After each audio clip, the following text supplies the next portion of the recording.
KPU, Pak Ketua KPU Republik Indonesia Mas Hasyim Asyari, kemudian dari Bawaslu Mas Rahmat Bagja akan menyampaikan beberapa hal dari perspektif Bawaslu. Tentu tema dan isu yang berkembang sebagaimana kita tahu setelah pemungutan dan penghitungan suara yang sedang berjalan ini, kita semua lebih bisa update situasi lapangan dan juga apa-apa yang sedang difokuskan oleh penyelenggara pemilu dan hal ini KPU dan Bawaslu. Untuk selanjutnya saya persilahkan secara bergantian Mas Hasyim menyampaikan dulu dari perspektif KPU, kemudian selanjutnya Mas Rahmat Bagja dari perspektif Bawaslu, perkembangan situasi pasca pemungutan dan penghitungan suara pemilu 2024 pada hari ini. Silakan Mas Ketua.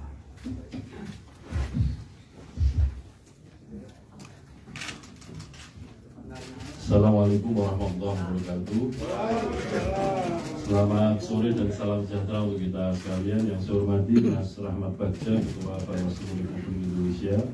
Yang saya hormati para anggota KPU yang berkesempatan hadir pada kongres ini, dari ujung paling kanan Mas Fathia Rahab, Mas Ilham Sudrajat, Mas Idham Kholik, Mas Muhammad Abidudin, Mbak PD Epsilon Idrus, dan Mas Bernard Sekjen KPU.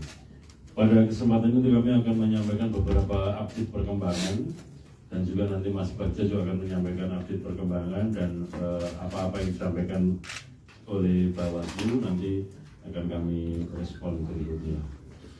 Bapak Ibu sekalian, yang pertama pasca pemungutan penghitungan suara. Kalau penghitungan suara itu kan harus selesai pada hari yang sama dengan hari pemungutan suara, yaitu 14 Februari 2024 jam 24. Dalam hal penghitungan suara di TPS belum selesai, itu dapat dilanjutkan dalam waktu 12 jam ke depan, sehingga dapat dilanjutkan sampai dengan tanggal 15 Februari 2024 atau hari ini sampai dengan jam 12 tadi ya. Jadi kan penghitungan suara secara waktu sudah selesai. Nah, sehubungan dengan itu, diantaranya beberapa hal yang perlu kami sampaikan. Yang pertama adalah soal pemungutan suara ulang. Sebagaimana yang kami sampaikan tadi malam, kami masih menghimpun laporan-laporan dari KPU Provinsi, KPU Kabupaten Kota, sehubungan dengan situasi-situasi yang dapat menjadi alasan dilakukannya pemungutan suara ulang. Nanti juga teman-teman Bawaslu melalui Mas Bagja, Ketua Bawaslu, juga akan menyampaikan temuan-temuannya yang nanti akan kami respon, sehingga sama-sama kita verifikasi atau cross check antara data laporan dari KPU dan juga data temuan dari Bawaslu. Karena pada dasarnya untuk dapat dilakukan pemungutan suara ulang itu mekanismenya adalah rekomendasinya oleh Panwascam ya. Panwascam yang bekerja, ruang lingkupnya ada TPS yang potensial dilakukan pemungutan suara ulang. Kemudian rekomnya Panwascam disampaikan kepada PPK, dan PPK melaporkan kepada KPU Kabupaten Kota. Menurut Undang-Undang Pemilu, pemungutan suara ulang itu yang memutuskan perlu atau tidaknya itu adalah KPU Kabupaten Kota. Tentu saja bisa karena penilaiannya sendiri, bisa juga karena rekomnya Bawaslu. Misalkan bagi contoh ya, ada laporan dari KPU NTB misalkan, proses penghitungan suara begitu calonnya ada yang kalah, caleg ya, kemudian timnya ngamuk dan kemudian merusak situasi yang ada di situ. Itu ini dokumen-dokumen yang entah surat suara, kemudian formulir menjadi problem, sehingga hal seperti ini juga sangat mungkin dilakukan pemungutan suara ulang. Tapi kalau memang dokumennya ada dan kemudian diakui oleh saksi-saksi yang lain, tentu itu kita anggap sah dan kemudian dilanjutkan dengan rekapitulasi di tingkat kecamatan. Kemudian yang kedua, soal pemungutan penghitungan suara Pemilu 2024 khususnya yang dilaksanakan oleh PPLN, Panitia Pemilihan Luar Negeri Kuala Lumpur. Terus kalian, pemungutan suara atau pemilu di luar negeri itu dilaksanakan oleh Panitia Pemilihan di luar negeri. Ada 128 perwakilan PPLN. Untuk di Malaysia sendiri itu ada 6 PPLN. Nah, ini mendapatkan sorotan adalah Kuala Lumpur karena memang pemilihnya besar dan berbatasan langsung dengan Indonesia. Nah, teman-teman Bawaslu kemarin sudah menyampaikan hasil temuan dan kajiannya dan kemudian menerbitkan rekomendasi. Nanti detailnya Mas Bagja sebagai Ketua Bawaslu akan menyampaikan dan kami akan respon. Kalau menurut rekomendasi Panwaslu Kuala Lumpur itu direkomendasikan untuk penghitungan suara untuk 2 metode, yaitu kotak suara keliling dan metode pos, itu dihentikan dulu, tidak diikutkan dalam penghitungan suara. Jadi kalau PPLN Kuala Lumpur mulai tanggal 14-15 itu melakukan penghitungan suara, itu yang boleh hanya untuk metode TPS atau TPS-LN, TPS luar negeri. Untuk metode pos dan metode KSK dihentikan dulu, tidak diikutkan. Untuk metode KSK sesungguhnya penghitungan suara juga bersamaan dengan metode TPS-LN, yaitu 14 dan 15 Februari 2024.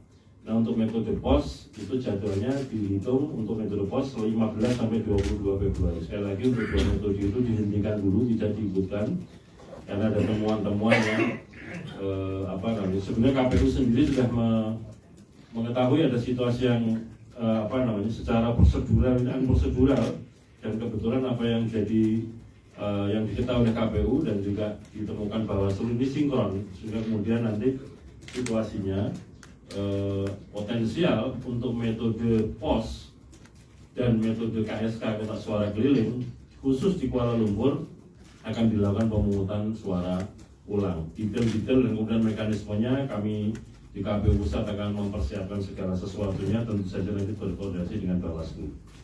Yang ketiga, saudara sekalian, soal penghitungan suara.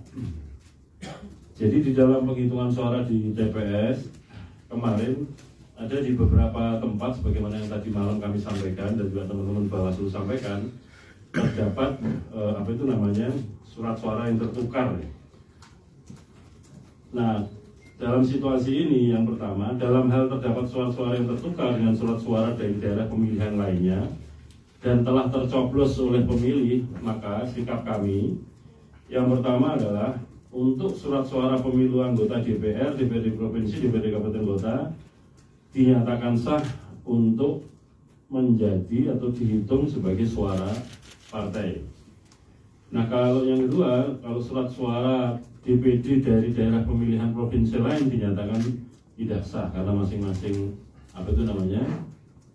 provinsi atau masing-masing dapil calonnya beda-beda. Tapi kalau yang pemilu DPR, DPRD kan peserta pemilihnya sama, partai politik. Kemudian peristiwa itu dicatat di dalam formulir berita acara, formulir kejadian khusus untuk menunjukkan bahwa ada situasi yang kemudian ada kejadian khusus di TPS-TPS tersebut. Kemudian yang keempat, pemungutan suara ulang dan lanjutan untuk yang di dalam negeri. Sebagaimana kami sampaikan, ada beberapa hal, setidak-tidaknya 2 yang jadi alasan. Yang pertama karena bencana alam banjir masih tergenang dan juga ada pengerusakan terhadap logistik yang disiapkan untuk pemungutan suara sehingga belum tersedia, atau juga setelah penghitungan suara ada yang ribut di TPS.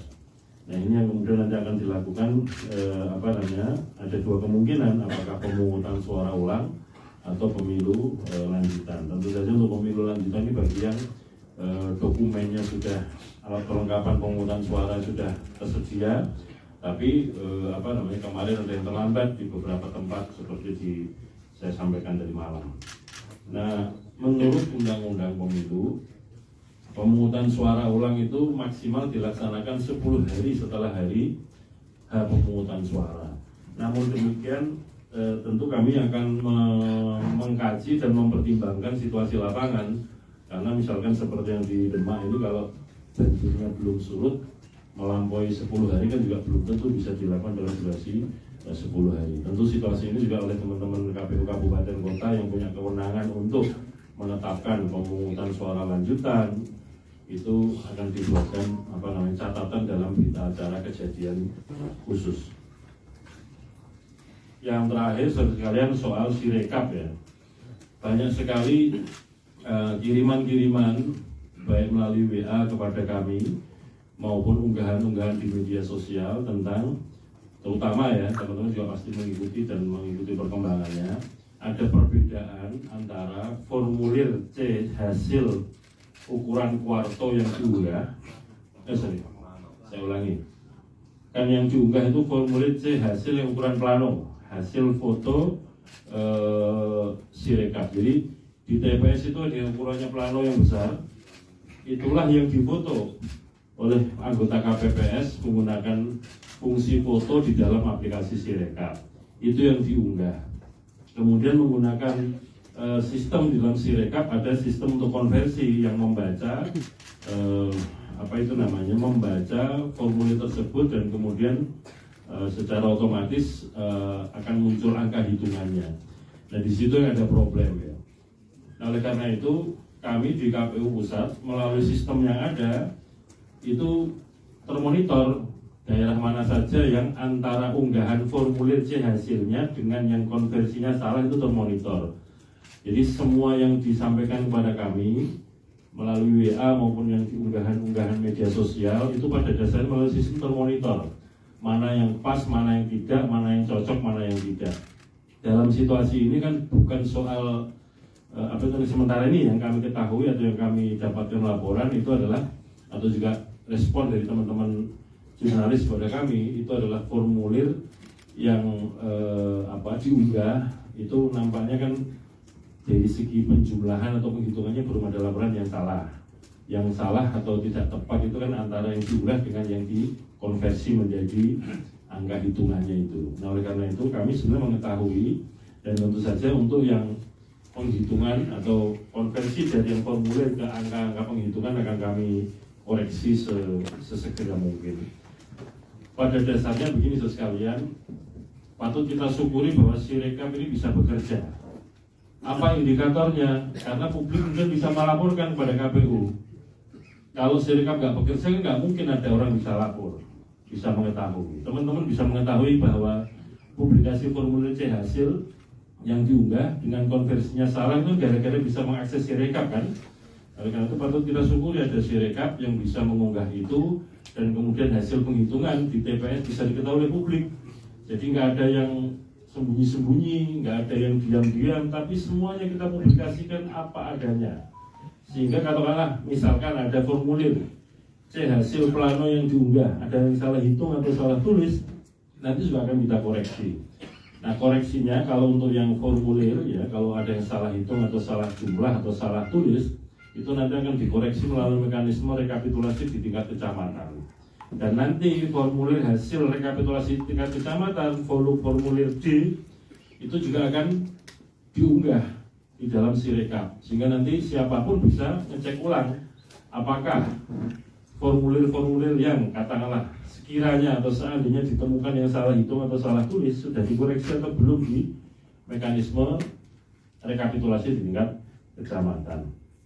Namun demikian untuk yang katakanlah sebagai sistem tidak tepat ketika membaca formulir kemudian dikonversi menjadi perolehan suara itu, tentu kami akan segera lakukan koreksi. Tapi publikasi formulir C hasil akan kita lanjutkan terus supaya apa? Publik mengetahui terus-menerus sampai batas akhir, dalam arti formulir C hasil yang ukurannya plano itu bisa diunggah semua dan diketahui oleh semua pihak. Jadi teman-teman jurnalis, para pemilih, para peserta pemilu bisa mengakses itu melalui link website yang kita siapkan, bisa dibaca di tingkat TPS dan kemudian bisa di-download, sehingga boleh dikatakan ya alhamdulillah patut kita syukuri Sirekap berjalan. Sekali lagi, kalau tidak ada Sirekap tentu situasinya gelap, tidak bisa kita ketahui perolehan suara sesungguhnya berapa yang kemudian ditulis di dalam formulir dan kemudian diunggah ke Sirekap. Bahwa ada kelemahan-kelemahan tentu kami akan segera koreksi, dan kami mohon maaf kalau hasil pembacaannya kurang sempurna dan menimbulkan publikasi hitungan konversi dari formulir ke hitungan belum sesuai. Sekali lagi pada intinya kami ini di KPU masih manusia-manusia biasa yang sangat mungkin salah, tapi kami pastikan kalau yang salah-salah pasti akan dikoreksi. Yang paling penting KPU ini nggak boleh bohong dan harus ngomong jujur, itu aja yang paling penting. Dan sekali lagi, siapapun teman-teman jurnalis, pemilih, masyarakat luas komplain soal ini karena apa? Sekali lagi, karena bisa membaca sirekap, bisa mengakses sirekap. Kalau tidak ada sirekap, ya nggak mungkin bisa tahu publikasi formulir-formulir di tingkat TPS tersebut. Setidak-tidaknya sampai dengan sekarang